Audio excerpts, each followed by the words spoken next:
The New York Islanders are still inconsistent with less than 10 games left in the regular season. We'll break down some of the reasons why. Plus, we have our weekly farm report and a full preview of tonight's game against the Capitals. All that and more on today's Locked On Islanders podcast.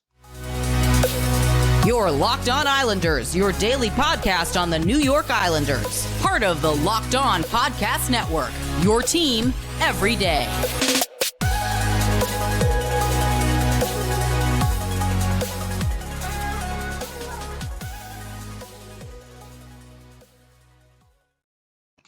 And welcome, everybody, to the Wednesday edition of the Locked On Islanders podcast, part of the Locked On Podcast Network, your team every day. And thank you for making Locked On Islanders your first listen every day. We are free and available on all platforms. This episode is brought to you by FanDuel Sportsbook, official sportsbook of Locked On. Make every moment more. Visit FanDuel.com/LockedOn today to get started.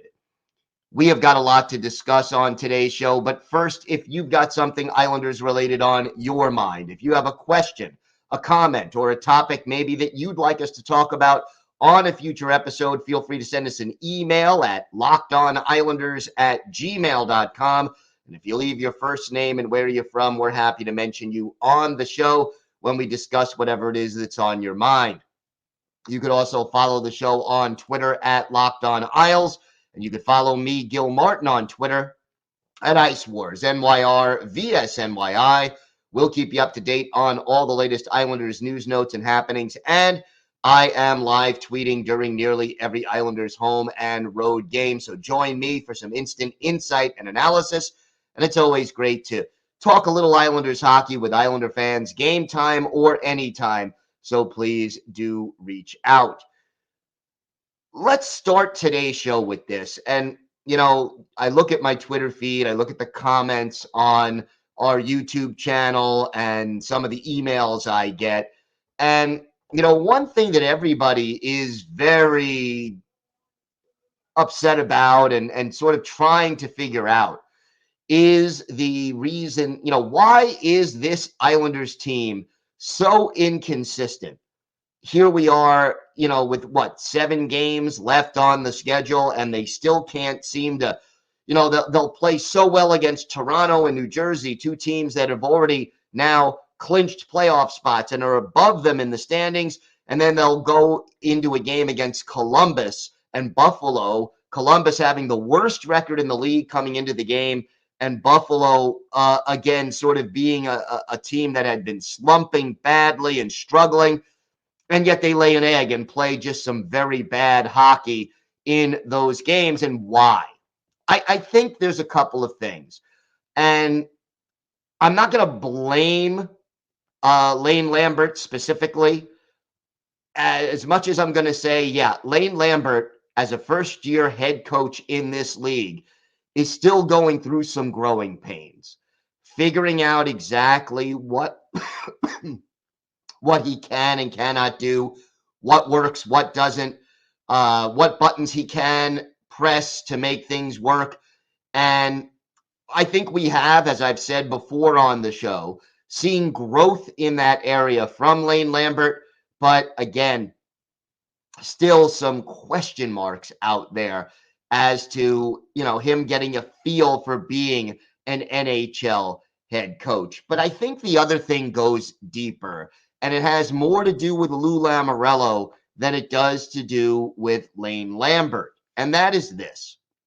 The Islanders, as they are put together right now, are not talented enough to just show up and beat even a bad team like the Blue Jackets. Like I said, worst record in the league coming into that game. They are not talented enough to just show up, not play well, and still come away with 2 points unless their goalie is lights out. And look, we've seen Ilya Sorokin be lights out, keep this team in a number of games they quite honestly had no business winning or even being close in. But if he's not playing outstanding, we know that this team is just not deep enough and not talented enough to just show up and win. It means they need to play Islanders hockey. They have to be smart and defense first oriented. They have to back check. They have to forecheck aggressively and force turnovers. And then in their own zone, they cannot, be stuck in that zone for long periods of time and not be able to clear the puck out of their zone and turn the puck over. They have to be precise. So when there is that little bit of margin for error, when your talent level just isn't there, you're going to get these inconsistencies because I'll put it this way. It is easier for a talented team to win when they're not playing their best than it is for a working class team like the Islanders to win when they're not playing their best. So it makes it harder. It just makes it tougher for the Islanders to go on a 5-6 game win streak and then, go 8-1-2 in 11 games rather than win 3, lose 2, win 2, lose 2. It's a little tougher. And I think, without Matthew Barzal, that talent level gets even more compromised because realistically, he's their most dynamic offensive player. And without him, the margin for error gets even smaller. Now, the Islanders have in some ways turned that into a positive in the sense that they were able to change their style and be more Islanders-like, be more defense first, more of a tight checking team, less of the defensemen are pinching and they're stepping up into the play and the like. And I think that helped them overall be more consistent than they were even before Barzy went out. But again, the Islanders, that's sort of part of both the Islanders and Lane Lambert feeling what works, what doesn't work. So I think those are some of the reasons for the team's inconsistency if we're looking at the big picture.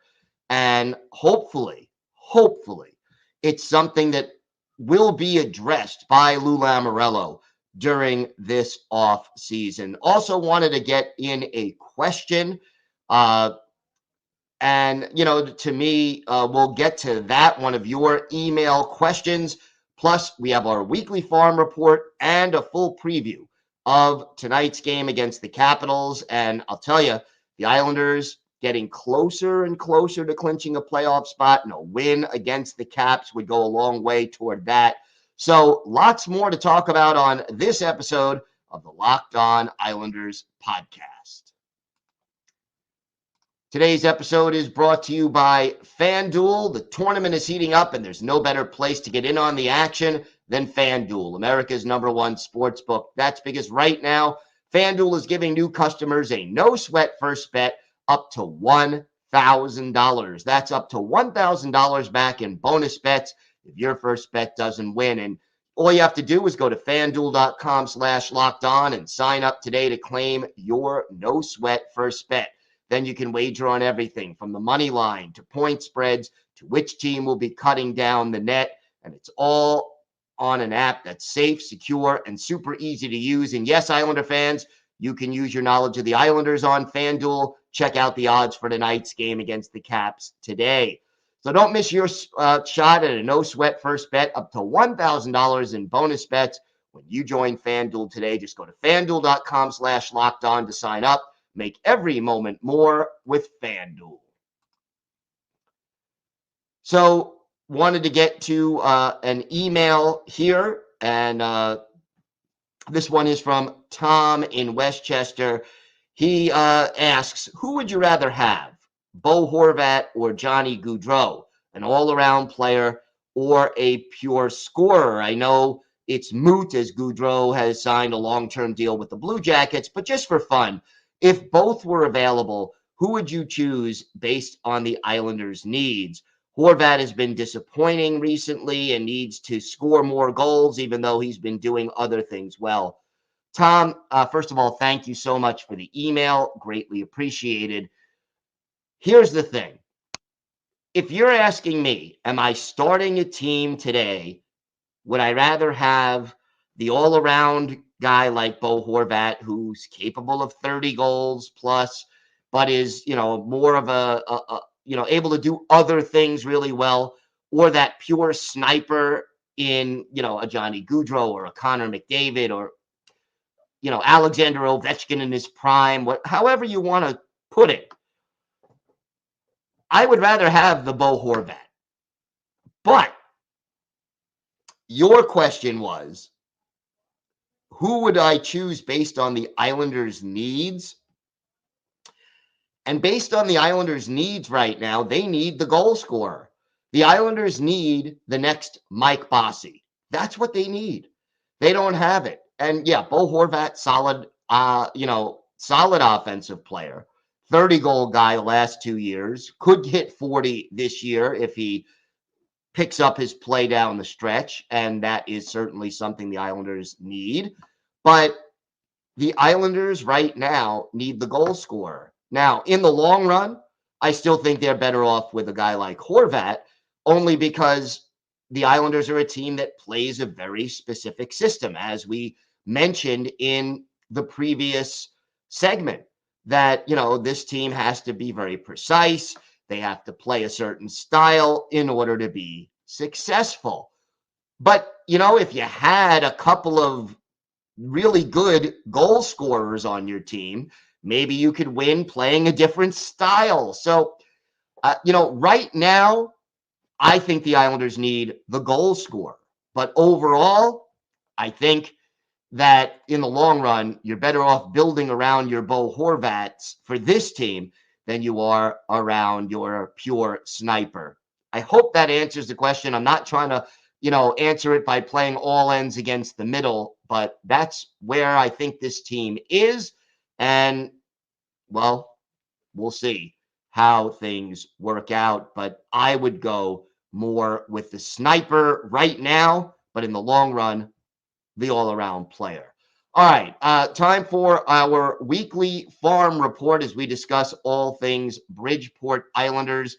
And the Islanders played 2 games since we did our last farm report, and Bridgeport did rather well. First off, last week, they end up beating uh, the Laval Rocket 5-3. 2 goals in that one for Arnaud Durando as he returned to Quebec province, where he's from, and that was very good. Andy Andreoff, Kyle McLean, and Paul Thompson each had a goal and an assist, and Corey Schneider playing very, very well. 42 saves. That's his season high, and it earns them the win. Islanders 2 for 5 on the power play in that game. They followed that up over the weekend with a 5-2 win over the Belleville Senators. Another 2-goal performance by Durando. The second straight game he had a pair of goals. Andy Andreoff got his 31st goal of the season, and that leads the entire AHL as Bridgeport comes away with the win. 3 assists for Dennis Chalowski and Jakub Skarek, 22 saves as the Islanders beat the Senators. So that was a big plus. 2 big games. Also, by the way, wanted to mention and send out a little bit of congratulations to Seth Helgeson. He now is tied with Mark Watton for the most games played in Bridgeport Islanders, formerly, formerly the Sound Tigers. In that franchise's history, he has now played 368 games with Bridgeport and will be breaking that record. So congratulations to him.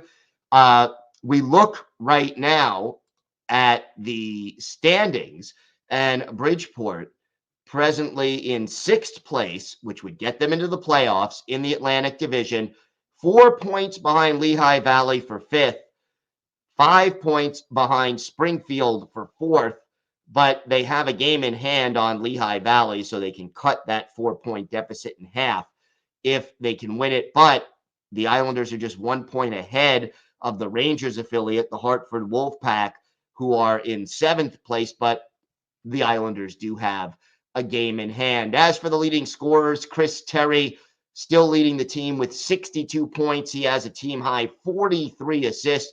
Andy Andreoff, 31 goals to lead the team and the league, 55 points for him.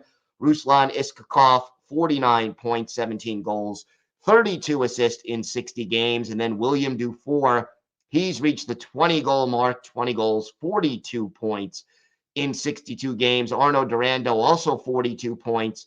He has 19 goals, 23 assists in just 59 games.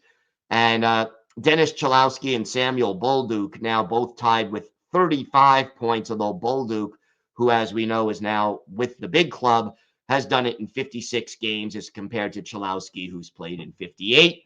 But those are the skaters. As for Corey Schneider, a 2.88 goals against average and a 9.16 save percentage. He's 18-8-3. Jakub Skarek, 3.25 goals against an 8.97 save percentage. He's 12-14-3. Although Skarek, after a very shaky start, has gotten better over the last, let's say, 10 starts that he's made. As for the schedule this week, 3 games on tap for Bridgeport. They have a Wednesday game tonight against the Hartford Wolfpack in Hartford. That's a 7 o'clock Eastern time start. And if the Islanders can win that game, they give themselves a nice cushion for that 6th and final playoff spot. Then over the weekend, Saturday, a road game in Providence against the Bruins. That's a 7:05 Eastern start. And then Sunday afternoon, a home game, a matinee at 3 o'clock Eastern time against the Lehigh Valley Phantoms. So 2 road games and a home game. And oh, by the way, next Tuesday, April 4th, there's a 10:30 a.m. game against the Springfield Thunderbirds. That's a home game. So there will actually be 4 games before we do our next Farm Report. And again, we do the Farm Report every Wednesday here on the Locked On Islanders podcast. So you could find out how some of the Islanders' top prospects are doing down on the farm. We've got more to discuss on today's show. We'll preview tonight's game against the Washington Capitals, plus our Islanders' birthday of the day, a player who was with the team in the mid to late 80s.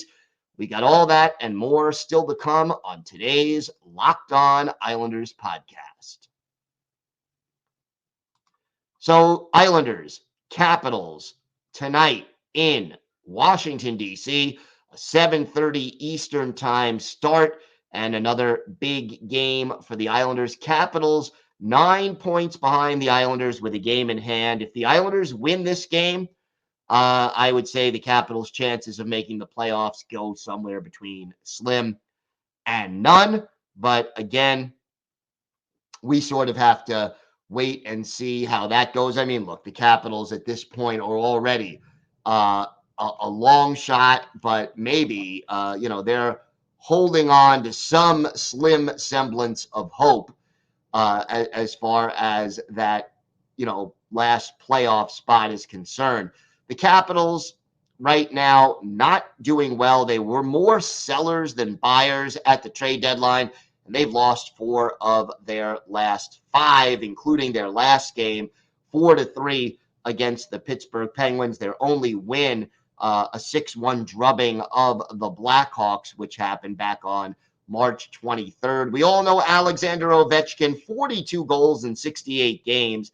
He leads the team in goals and points. Dylan Strome, second with 18 goals and 57 points. No other player on the Caps has 20 or more goals right now. They're in the middle of the pack in goals for, middle of the pack in goals against. They're 16th in goals for, 13th in goals against. Their power play, 13th in the league at a little under 22%, while their PK right now is very solid at 6th in the league, almost 83%. This is the third of 4 meetings between these two teams. The Capitals won both of the first 2 meetings at UBS Arena, with one of them coming in overtime. So the Islanders need to find a way to get back and play better against the Caps. The line combinations right now for the Capitals: Dylan Strome, Alex Ovechkin, and Tom Wilson are the top line. Nicholas Backstrom, Alexei Protas, and TJ Oshie are the second unit. Evgeny Kuznetsov centers the third line with Anthony Mantha and Craig Smith on either side of him. And on the fourth line from left to right, Connor Sheary, Nick Dowd, and Nicholas Aube-Kubel. John Carlson and Martin Fajarvi are the top defensive pairing. Rasmus Sandin and Nick Jensen, the middle pairing, while Alexander Alexiev and Trevor Van Riemsdyk are the third pair. You have Darcy Kemper and Charlie Lindgren in goal. Carl Hagelin on IR, Connor Brown on IR, and Sonny Milano listed as out. So they are not expected to play in this game. Islanders, the key is to play Islanders hockey. And the thing about the Caps, you got guys like Oshie and, guys like Wilson who can get physical, who have some size. Sometimes against the Capitals, I wonder if the Islanders and Lane Lambert will look for Ross Johnston to play a role. It's possible, but I don't think they're necessarily going to go that route this late in the year. It's interesting to see how Lane Lambert views it, but they cannot be out hustled and out physical, be physically intimidated by this Washington team. And then obviously, when you're talking about guys like Nicholas Backstrom and Alexander Ovechkin, Evgeny Kuznetsov, you've got to be aware of where they are and what they're doing. And on the power play, especially, we know where Ovechkin likes to go. He goes to the top of the circle and just fires those one-timers. Islanders certainly are aware of it, but hey, everyone in the league is aware of it, and he still has 14 power play goals this year. So it won't be easy, but the Islanders need to find a way. And it's a road game and an important road game. And hopefully the Islanders will get it done. Again, the magic number starting to dwindle as far as reaching the playoffs is concerned. And if the Islanders can win this game tonight, they certainly have a much better chance of locking up a playoff berth. They are getting very close. Time for our Islanders birthday of the day, and today is indeed the 59th birthday of former Islanders winger Richard Crom. Crom, a native of Trail, British Columbia. He is drafted in the second round back in 1982 by the Calgary Flames. Made his NHL debut with Calgary, had a 20-goal season with them in 84-85. Joined the Islanders late in the 85-86 season and stayed with the team through the 92-93 campaign, but he only played one NHL game. Had 3 points in that game, but, didn't quite stay a regular his last 3 years with the organization. Played in 372 career NHL games, 70 goals, 173 points, and 138 penalty minutes. And his best game as an Islander, well, one of them certainly October 16th, 1986, back when the old barn wasn't even that old. Islanders and Washington Capitals going at it. And Crom, for his part, had 2 goals and an assist. So the 3-point night, both goals coming at even strength, and he got them on a team leading 5 shots on goal. Billy Smith got the win, Pete Peters the loss. So Richard Crom is our Islanders' birthday of the day. And of course, we do have one every day that we do a show to just bring back some of the great moments in Islanders history and some of the players that made this franchise so special over the years. I want to thank everyone for making Locked On Islanders your first listen today. Now make your second listen Game to Game NHL. Every moment, every top performance, every result. Locked On Game to Game covers every contest from across the National Hockey League with local analysis that only Locked On can deliver. Follow Game to Game on Locked On NHL. It's available on the Odyssey app, YouTube, and wherever you get your podcasts. That's going to do it for today's episode of the Locked On Islanders podcast. Have a great day, everybody. Stay safe. We'll be back tomorrow with our key takeaways, our unsung hero, and our go to the game from tonight's contest, and a whole lot more. So make sure you join us for that. Have a great day, everybody. Stay safe. And of course, let's go Islanders.